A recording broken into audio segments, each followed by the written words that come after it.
انگریزوں کو بھگانے والا کون تھا؟ آج 26 جنوری اور 15 اگست کے موقع پر جس نہرو اور پٹیل کا نام لیا جاتا، اس نہرو اور پٹیل نے ہندوستان کو آزاد نہیں کیا۔ اگر ہندوستان کو آزاد کیا ہے تو مولانا ابوالکلام آزاد نے ہندوستان کو آزاد کیا ہے۔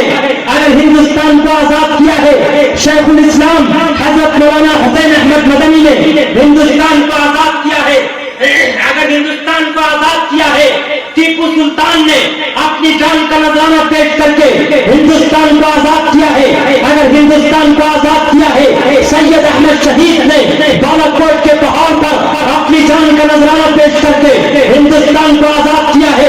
اگر ہندوستان کو آزاد کیا ہے حافظ ضامن شہید نے اپنی کنپٹی پر گولی لگوا کر ہندوستان کو آزاد کیا ہے۔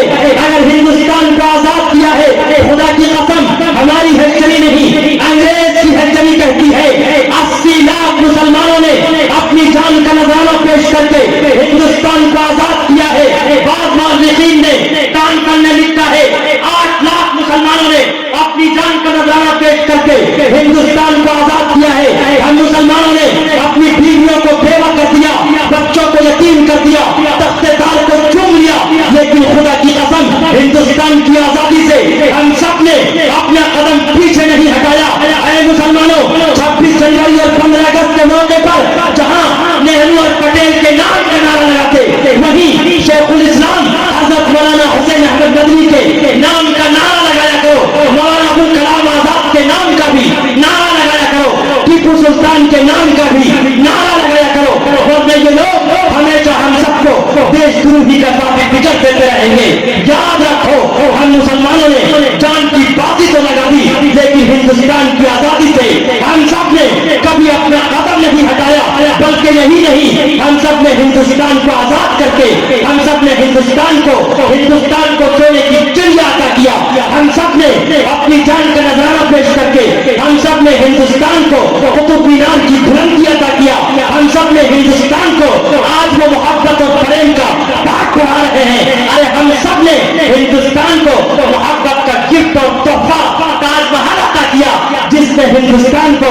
سب کچھ عطا کیا وہ غدار ہو گیا، اور جو سب کچھ بیچ رہا ہے وہ وفادار ہو گیا۔ اے مسلمانوں کیسا یہ دوہرا روح ہے، ذرا سوچو تو صحیح۔ بات بات پر ہم مسلمانوں کو سرٹیفکیٹ دیا جاتا ہے کہ وندے ماترم کہنا پڑے،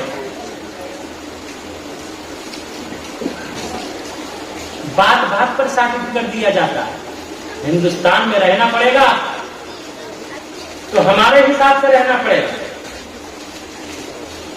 یہ کوئی منو اسمرتی نہیں ہے جو دلی کی سڑکوں اور چوراہوں پر بار بار جلائی جاتی ہے۔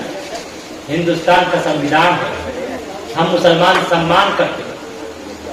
آپ بھی خوش رہیے، ہم سب کو بھی خوش رہنے دیں۔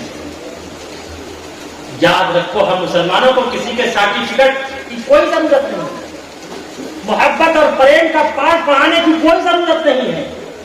یاد رکھو ہندوستان کا مسلمان ریاکار ہو سکتا، سیاکار ہو سکتا، خطاکار ہو سکتا، بدکار ہو سکتا، گنہگار ہو سکتا، لیکن ہندوستان کا مسلمان کبھی ہندوستان کا غدار نہیں ہو سکتا، نہیں ہو سکتا، نہیں ہو سکتا۔ بدن میں دوڑتا سارا لہو ایمان والا ہے، بدن میں دوڑتا سارا لہو ایمان والا ہے، مگر ظالم سمجھتا ہے کہ پاکستان والا ہے، مگر ظالم سمجھتا ہے کہ پاکستان والا ہے۔ جو پاکستان کل گئے اس کا کل بھی اپمان ہوا تھا، آج بھی اپمان ہو رہا ہے۔ ہم نے ہندوستان کو کل بھی ترجیح دیا تھا، ہمارا ہندوستان میں آج بھی سمان ہو رہا ہے اور ہمیشہ سمان ہوتا رہے گا۔ کوئی مائیں کا لال ہمارا رتی برابر بھی کوئی بیگا نہیں کر پائے گا۔ انشاءاللہ ہم سب ہمیشہ اپنے ایمانی جذبے اور حوصلے کے ساتھ، ہندوستانی پریم کے ساتھ، سب کے سمان کے ساتھ ہم سب اپنا جیون بتاتے رہیں گے، اس لیے کہ کالی کملی والے مصطفیٰ محمد رسول اللہ صلی اللہ علیہ وسلم نے مذہب اسلام کا جو پریچے کرایا، الدین والنصیحہ، اسلام از دا نیم آف بینیولینس، اسلام نام ہے محبت کا، اسلام نام ہے فریب کا، اسلام نام ہے سمان کا، اسلام نام ہے بھوکے کو کھانا کھلانے کا، اسلام نام ہے ننگے کو کپڑا پہنانے کا، ارے اسلام نام ہے تلوار چلانے والے کو معاف کرنے کا۔ آپ علیہ الصلوۃ والسلام نے معاف کیا ہے یا نہیں؟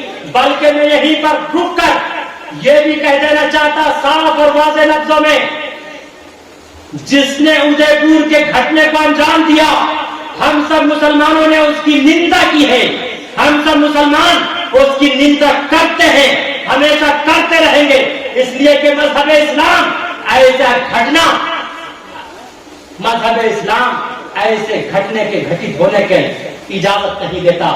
مذہب اسلام کسی پر ظلم اور تلوار چلانے کا ادھیکار نہیں دیتا۔ اسلام اگر پھیلا ہے، اسلام is great by character not by short، اسلام محبت اور فریب سے پھیلا ہے، اسلام تلوار سے نہیں، اسلام تو آپ علیہ الصلوۃ والسلام کے کردار سے پھیلا ہے۔ یہی وجہ ہے طائف کی وادی میں آپ علیہ السلام کو ستایا گیا، آپ کو گالیاں دی گئی، آپ کو لہو لہان کر دیا گیا۔ خدا کی قسم آپ علیہ الصلوۃ والسلام نے سب کو محبت اور فریب کا سندیش دیا۔ آج تبلیغی جماعت کو دھوکتے ہیں، دھوکنے والے نے خوب دھوکا۔ یاد رکھو مسلمانوں، اسی تبلیغی جماعت کی محنت کی وجہ سے جو لوگ بغیر کلمے کے مرتے تھے آج اسے کلمہ نصیب ہوا، جو لوگ بغیر جنازے کے مرتے تھے آج اسے نماز جنازہ نصیب ہوئی۔ اسی تبلیغ کی وجہ سے خدا کی قسم ہم مسلمانوں کو عزت، سربلندی، سرفرازی ملی۔ بہت سے لوگوں کو کلمہ یاد نہیں تھا، آج اسے کلمہ یاد ہے۔ درود یاد نہیں تھا، آج اسے درود یاد نہیں ہے۔ آج اسے درود یاد ہے، جسے درود یاد نہیں تھا درود یاد ہے، التحیات یاد ہے، دعائے معصورہ یاد ہے، دعائے قنوت یاد ہے، حلال و حرام یاد ہے، فرائض و واجبات یاد ہے۔ اسی دعوت و تبلیغ کی محنت کی وجہ سے یہی تو کہا کرتے تھے کفار و مشرکین آپ علیہ الصلوۃ والسلام سے کہ آپ اس دعوت و تبلیغ کی محنت سے رک جائیے، آپ علیہ الصلوۃ والسلام کا فرمان سنو۔ آپ علیہ الصلوۃ والسلام سے آپ کے انکل نے بھی کہا تھا، اے محمد اگر عورت چاہیے عورت حاضر، حکومت چاہیے حکومت حاضر، آپ کی مت جائیے، دولت چاہیے دولت حاضر، لیکن آپ اس مشن سے رک جائیے۔ اس وقت آپ علیہ الصلوۃ والسلام نے فرمایا تھا، ہائے میرے انکل، آپ میرے ایک ہاتھ میں چاند اور دوسرے ہاتھ میں سورج رکھ دیں اور کہہ دیں، اے محمد تم مذہب اسلام کی دعوت و تبلیغ سے رک جاؤ۔ محمد جان تو دے سکتا ہے لیکن مذہب اسلام کی نشر و اشاعت، محبت اور فریب کا سندیش اور آدیش دینے سے نہیں رک سکتا۔ انشاءاللہ ہم سب بھی اس سے باز نہیں آئیں گے، تو اس محمد پر ہم سب درود کیوں نہ بھیجیں؟ تو سب محبت سے اپنی آواز کو میری آواز سے ملائیے اور کہیے، مصطفیٰ صلی اللہ، مصطفیٰ صلی اللہ، مصطفیٰ صلی اللہ، مصطفیٰ صلی اللہ، مصطفیٰ صلی اللہ، مصطفیٰ صلی اللہ۔ بہر تبلیغ تھی جب کہ طائف گئے، مل کے کفار پاتھر لگے مارنے، مل کے کفار پاتھر لگے مارنے، خون کفشے مبارک میں تلوے جمے، ان کے حق میں دعا آپ کرنے لگے۔ چور زخم سے بدن، چور زخم سے بدن، دیتی دل کو تھی چبھن، دیتی دل کو تھی چبھن، چور زخم سے بدن، لب پہ جاری تھی دعا، مصطفیٰ صلی اللہ، مصطفیٰ صلی اللہ۔ Subscribe now